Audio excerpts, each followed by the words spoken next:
Hi friends, welcome to Nandini stocks. ఇది చూసారా వేప చెట్టు. దీనివల్ల చాలా ఉపయోగాలు ఉన్నాయి.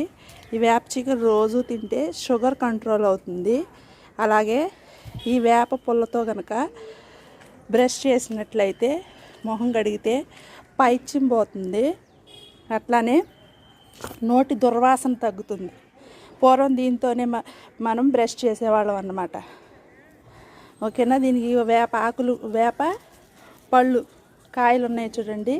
వీటి గింజల్ని పొడి చేసి ఆ పొడిని వాటర్లో కలుపుకొని తీసుకుంటే షుగర్ అనేది కంట్రోల్ అవుతుంది. అలాగే ఆ పౌడర్ని రకరకాల పుళ్ళు, దెబ్బలు తగిన పుళ్ళు పడిన వాటి మీద ఆయింట్మెంట్ లాగా రాస్తే చాలా బాగా పనిచేస్తుంది.